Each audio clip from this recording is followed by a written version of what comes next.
आज एक बार फिर से सियासी शुक्रवार है। चुनाव प्रचार के रण में आज भी कई दिग्गज अपनी ताकत झोंकने पहुंच रहे हैं। बीजेपी के राष्ट्रीय अध्यक्ष जेपी नड्डा बक्सर के ब्रह्मपुर और पटना के विक्रम में चुनावी सभा को संबोधित करेंगे। वहीं यूपी के सीएम योगी आदित्यनाथ भी आज हुंकार भरेंगे। वे आज सिवान के पुलिस लाइन, वैशाली के लालगंज और भोजपुर के अगियाव में चुनाव प्रचार करने वाले, यानी कि आज भी धुआंधार चुनाव प्रचार बिहार में होने जा रहा है। ताबड़तोड़ रैलियां होंगी, अपने पक्ष में माहौल बनाने की कोशिश की जाएगी। जबकि मुख्यमंत्री नीतीश कुमार भी आज चुनावी सभा करने वाले हैं। जेडीयू के राष्ट्रीय कार्यकारी अध्यक्ष संजय झा के साथ तूफानी प्रचार का पंच लगाएंगे, जिसमें समस्तीपुर का मोरवा, शिवाजी नगर, दरभंगा का कुशेश्वर स्थान, बेनीपुर और मधुबनी का खुटौना भी शामिल है। तेजस्वी यादव आज एक बार फिर से 10 जनसभा करने वाले हैं। तेजस्वी यादव आज 4 जिले मुंगेर, खगड़िया, बेगूसराय और समस्तीपुर में चुनाव प्रचार करने वाले, यानी कि आज चुनाव प्रचार का जोर दिखने वाला है। बढ़ते हैं आगे और बात अगली खबर की कर लेते हैं। सरदार पटेल की 150वीं जयंती, केवड़िया में पीएम मोदी मौजूद हैं। लौह पुरुष को उन्होंने नमन किया, परेड की सलामी ली और राष्ट्रीय एकता की शपथ भी। देखिए, जिस तरीके से 26 जनवरी जैसी परेड होती है, राष्ट्रीय एकता का संदेश दिया गया है। राष्ट्रीय एकता परेड में महिला शक्ति का दम दिखा है। तस्वीरें आपके टीवी स्क्रीन पर आपको दिखा रहे हैं। सबसे ऊंची प्रतिमा सरदार वल्लभ भाई पटेल की, केवड़िया में पीएम मोदी की मौजूदगी, और उस वक्त की तस्वीर आपको दिखा रहे हैं जब प्रधानमंत्री नरेंद्र मोदी ने सबसे पहले यहां पहुंचकर सरदार वल्लभ भाई पटेल को नमन किया और एक तरीके से राष्ट्रीय एकता का संदेश पूरे देश को दिया गया है। 4 तस्वीरें अलग अलग आपको इस कार्यक्रम की दिखा रहे हैं। सरदार पटेल को श्रद्धांजलि सबसे पहले अर्पित की गई, उसके बाद परिवार से मुलाकात की प्रधानमंत्री नरेंद्र मोदी ने और डाक टिकट के साथ सिक्के पीएम मोदी ने जारी किए, जिसकी तस्वीर आप देख रहे हैं। और केवड़िया में एकता परेड जो दिखाई दिया, जो एक संदेश पूरे देश भर में राष्ट्रीय एकता का दिया गया है। राष्ट्रीय एकता परेड में भी महिला शक्ति का दम दिखा और सरदार पटेल को श्रद्धांजलि देने के लिए पीएम मोदी जब पहुंचे थे, उस वक्त की तस्वीर आपको दिखा रहे हैं, जिसमें आप देखिए किस तरीके से, और ये लाइव तस्वीरें अभी आपको टीवी स्क्रीन पर दिखा रहे हैं। प्रधानमंत्री नरेंद्र मोदी वहां मौजूद हैं और एक भव्य कार्यक्रम जो यहाँ आयोजित किया गया है, उसकी तस्वीर आप देख रहे हैं। जो यहाँ पर महिला कलाकार हैं, उनके कर्तव्य को आप देख पा रहे हैं। महिला शक्ति का एक संदेश, महिला सशक्तिकरण का संदेश पूरे देश में, और राष्ट्रीय एकता का संदेश पूरे देश को दिया गया है। जिस तरीके से 26 जनवरी को आप भव्य परेड देखते हैं, ठीक उसी प्रकार की परेड इस बार भी सरदार वल्लभ भाई पटेल की 150वीं जयंती के मौके पर गुजरात के केवड़िया में आप देख पा रहे हैं। फिलहाल ये लाइव तस्वीरें आपकी टीवी स्क्रीन पर गुजरात के केवड़िया से आपको दिखा रहे हैं, जहां प्रधानमंत्री नरेंद्र मोदी की मौजूदगी है। देखिए, सरदार वल्लभ भाई पटेल की आज 150वीं जयंती है और इस जयंती को राष्ट्रीय एकता दिवस के तौर पर पूरे देश भर में मनाया जा रहा है। और प्रधानमंत्री नरेंद्र मोदी गुजरात के केवड़िया में मौजूद हैं, जहां सरदार वल्लभ भाई पटेल की सबसे ऊंची प्रतिमा जो है, वहां पर पहुंचकर उन्होंने पहले श्रद्धांजलि अर्पित की और उसके बाद आप देख रहे हैं महिला कलाकारों का ये कर्तव्य। भव्य सांस्कृतिक आयोजन यहाँ पर किया गया है। एक एक करके अलग अलग सांस्कृतिक कार्यक्रम आयोजित होते हुए, जहां सबसे पहले आप रंग बिरंगे परिधानों में इन कलाकारों को देख पा रहे होंगे, जहां की तस्वीरें मन मोह लेने वाली तस्वीरें हैं और महिला शक्ति का संदेश दिया जा रहा है। बढ़ते हैं आगे और बात अगली खबर की। मोकामा हत्याकांड में एक नया मोड़ आ गया है। दुलारचंद यादव की हत्या के मामले में नया मोड़। 5 लोगों के खिलाफ प्राथमिकी दर्ज कराई गई है। एफआईआर में अनंत सिंह का भी नाम है। परिजनों ने एफआईआर दर्ज कराई है और परिजनों ने हत्या का केस दर्ज कराया है। छोटन सिंह, कंजय सिंह का भी इसमें नाम शामिल है। झड़प के दौरान हत्या की गई थी, ये आरोप लगाया गया है। तो इस वक्त की बड़ी खबर आपको बता रहे हैं, मोकामा हत्याकांड में नया मोड़। दुलारचंद यादव की हत्या का मामला, जिसमें 5 लोगों के खिलाफ प्राथमिकी दर्ज कराई गई है। एफआईआर में अनंत सिंह का भी नाम शामिल है। परिजन पहले से ही अनंत सिंह पर आरोप लगा रहे थे और परिजनों ने हत्या का केस दर्ज कराया है। न्यूज 18 संवाददाता अनिरुद्ध अधिक जानकारी के साथ जुड़ गए हैं। अनिरुद्ध, अब तक क्या क्या इस पूरे मामले में अपडेट सामने आया है?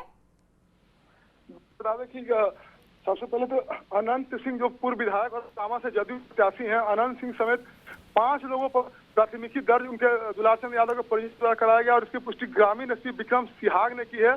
जिसमें अनंत सिंह है, छोटन सिंह है, संजय सिंह है और उनके 2 भतीजा का नाम ग्रामीण एसपी ने बताया कि 5 लोगों पर प्राथमिकी दर्ज करवाई गई है।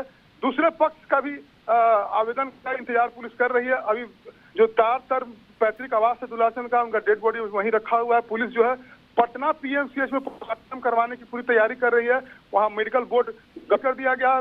ग्रामीण एसपी बताया कि बाढ़ में परिजन ये आरोप लगा सकते हैं कि यहाँ पर जो है पोस्टमार्टम सही से नहीं हुआ, इसलिए पुलिस जो है वो पटना में पोस्टमार्टम करने की पूरी तैयारी करवा रही है और जल्द से जल्द जो उनका शव है, डेड बॉडी है, पुलिस उसको कब्जे में लेकर पटना ले जाएगी। जी अनिरुद्ध, खबर ये भी थी कि एफएसएल की टीम भी इस पूरे मामले की जांच कर रही है और जिस तरीके से आप कह रहे हैं कि अनंत सिंह का नाम भी इसमें शामिल हुआ है और जेडीयू के प्रत्याशी है, तो आगे कितनी मुश्किल अनंत सिंह के लिए हो सकती है इस चुनाव में? देखिए, अनंत सिंह तो घटना के बाद ही अपने आवास कारगिल मार्केट में जो उनका आवास है बाढ़ में, उन्होंने वो अपना बयान दिया कि हमारे निकल जाने के बाद हमारे जो 8-10 समर्थक की गाड़ी थी उनके साथ झड़प हुई, तो पूरे घटनाक्रम तो वो खुद जानकारी कर ले रहे थे और बोले कि हमारे गाड़ी भी क्षति हुई है, हमारे लोग भी घायल हुए हैं, तो हमारे तरफ से भी प्राथमिकी दर्ज करवाई जाएगी, जिसका इंतजार पुलिस कर रही है। हालांकि अभी तक सूचना मिला है या ग्रामीण ने बताया कि दूसरे पक्ष से भी कोई लिखित आवेदन नहीं मिला है। लिखित आवेदन मिलने के बाद लेकिन सबसे बड़ी पुलिस के पास चुनौती है कि डेड बॉडी को रिकवर करके उसका पोस्टमार्टम करवाना, क्योंकि परिजन जो है वो तैयार नहीं हो रहे हैं शव देने के लिए। जी, तो क्या परिजनों से बातचीत चल रही है प्रशासन की और क्या लगता है कब तक ये मामला सुलझ सकता है? रात भर पुलिस जो है वो तारतर में ही कैंप करके रही। ग्रामीण एसपी सुबह बता रहे थे कि परिजनों से बात हो गई है कि पोस्टमार्टम जो है वो पटना में ही होगी, तो उसको पुलिस के हवाले करो, साथ में वहाँ चले, पूरा सुरक्षा के साथ लेके जाया जाएगा और वहाँ पोस्टमार्टम करवाएगा। जी ठीक है अनिरुद्ध, आप इस खबर पर नजर बनाकर रखें। शुक्रिया इस अपडेट के लिए। और थाने पर 5 लोगों को नामजद अभियुक्त बनाया गया है। दुलारचंद के परिजनों ने मोकामा के पूर्व विधायक और जदयू प्रत्याशी अनंत सिंह समेत 5 लोगों को नामजद अभियुक्त बनाया है, जिसकी प्राथमिकी भदौर थाना में दर्ज कर ली गई है और इसकी पुष्टि ग्रामीण एसपी विक्रम सिहाग ने की है। आपको बता दें कि अभी तक जो डेड बॉडी है वो दुलारचंद के आवास में ही रखा हुआ है तारतर में, और विक्रम सिहाग ने बताया कि पटना पीएमसीएच में पोस्टमार्टम करने की तैयारी की जा रही है। वहीं मेडिकल बोर्ड गठित किया गया है और सब कुछ पटना ही किया जाएगा। लेकिन इस बीच ये भी खबर आ रही है कि परिजन जो है वो शव उठाने के लिए तैयार नहीं है। वो मांग कर रहे हैं कि तेजस्वी यादव पहुंचे। पुलिस प्रशासन रात भर दुलारचंद यादव के घर के पास तैनात रही और पुलिस का यही पहल है कि किसी भी तरह डेड बॉडी को जो है यहाँ से ले जाकर पटना पोस्टमार्टम करवाया जाए। मोकामा टाल में कल ये हुई 2 राजनीतिक दलों के बीच जो पथराव हुई और उसमें दुलारचंद यादव की मौत हो गई। इस मौत के मामले का खुलासा पोस्टमार्टम रिपोर्ट के बाद ही होगा, क्योंकि परिजन कह रहे हैं कि गोली मारने के बाद गाड़ी चढ़ाया गया है और पुलिस से मान के चल रही है कि एक्सीडेंटल मौत है। हालांकि पोस्टमार्टम रिपोर्ट आने के बाद इसकी खुलासा होगी। इस घटना के बाद मोकामा और बाढ़ विधानसभा दोनों क्षेत्रों में जो है काफ़ी तनाव व्याप्त है, क्योंकि दुलारचंद यादव बाढ़ में भी रहा करते थे, लेकिन घर उनका तारतर है तो उनका शव तारतर में रखा हुआ है। पूरा पुलिस बल तैनात है। अब देखना है कि शव कितने देर में उठती है और पटना में कब पोस्टमार्टम होता है। अनिरुद्ध, न्यूज 18 बाढ़।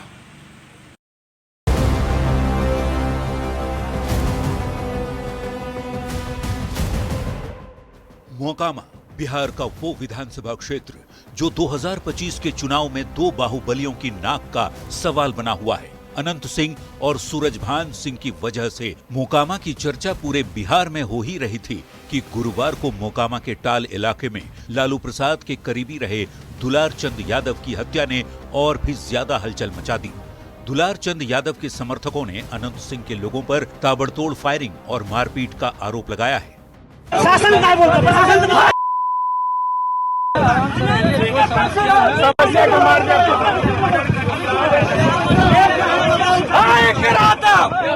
वहीं अनंत सिंह का कहना है सूरजभान ने जानबूझकर साजिश के तहत उनकी गाड़ियों पर हमला करवाया। गाड़ियों में तोड़फोड़ की गई। को लंगड़ी में पहन लेता, रेलवे वाला को रोड़ा रख लेता, एकदम फूल तैयारी। सूरजभान के यह था कि लड़ाई झगड़ा कैसे हो जाए तब वोट में ऐसे हो जाए। सूरजभान का ही खेला है। तो उस मारपीट में दुलारचंद के पट्ठा में रख लेता, दिन भर गाड़ी दबाना, दिन भर कथी करना। अनंत सिंह के समर्थकों ने भी अपनी गाड़ियों में तोड़फोड़ की तस्वीर दिखाकर अनंत पर हमले की साजिश का आरोप लगाया है।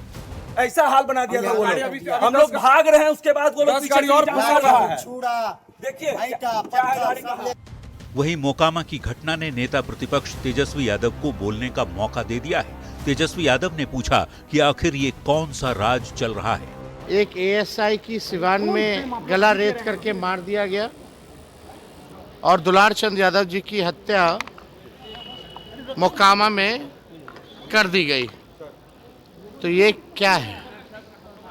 किस प्रकार के, किस प्रकृति के लोग जो है बिहार को कब्जा किए हुए हैं। जनसुराज के उम्मीदवार की गाड़ियों में किसने तोड़फोड़ की, किसने दुलार चंद यादव की हत्या की और किसने अनंत सिंह के समर्थकों की गाड़ियों में तोड़फोड़ की, इन सारे सवालों के जवाब जांच के बाद ही सामने आएंगे। जो प्रारंभिक सूचना मिली उसके आधार पर हम लोग जांच प्रारंभ कर दिए हैं। जैसे ही आवेदन प्राप्त होता है या बयान लेकर हम लोग तत्काल इसमें एफआईआर दर्ज कर आगे करेंगे।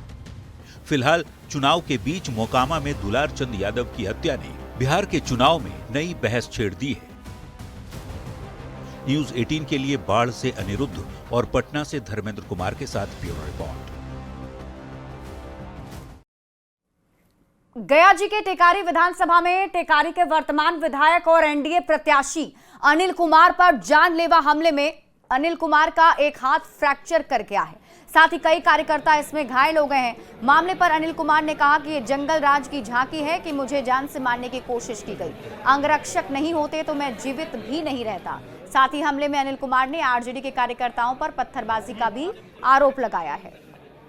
अपराधी तत्व है, क्योंकि आरजेडी का असली रूप ही वह जंगल राज का झांकी लगाते हैं, उनको कमांड नहीं है।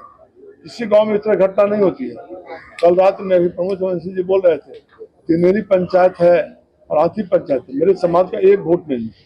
हाथी पंचायत में लीड करते हैं। मेरे लिए आजकल हो गया है लोगों को कि कुछ हम ऐसा करके हम दिखावे, तो दिखा रहे हैं वीडियो अपना, बड़ा बड़ा 2 किलो का ईटा सब गाड़ी को मार रहे हैं।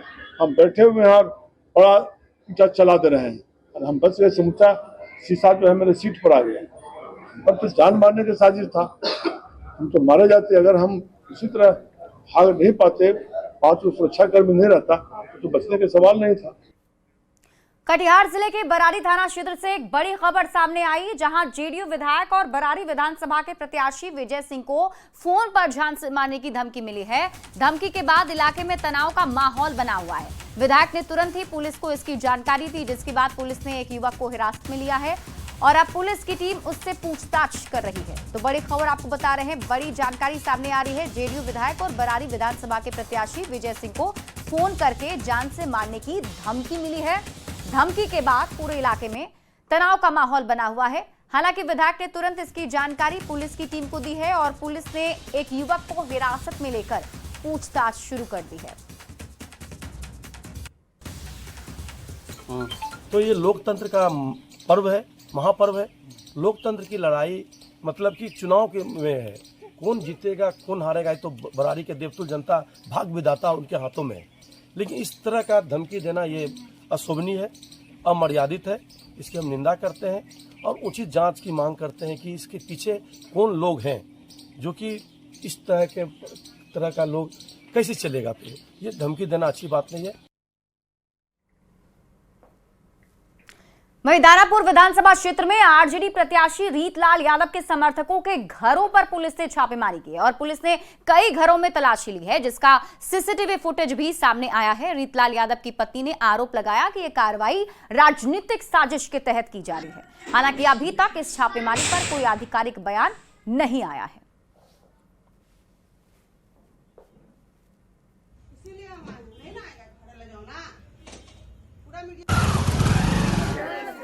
तो रीतलाल यादव के समर्थकों के घरों पर ये छापेमारी, जिसकी तस्वीरें आपके टीवी स्क्रीन पर आपको दिखा रहे हैं, जहां देखिए पुलिस की टीम पहुंची भी है और जानकारी के मुताबिक कई आरजेडी के जो प्रत्याशी के जो समर्थक हैं उनके घरों पर पुलिस की टीम की मौजूदगी है।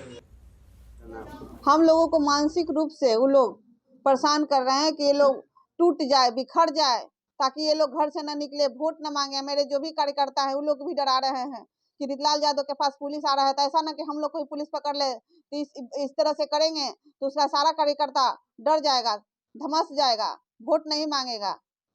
इसीलिए इस तरह से किया जा रहा है।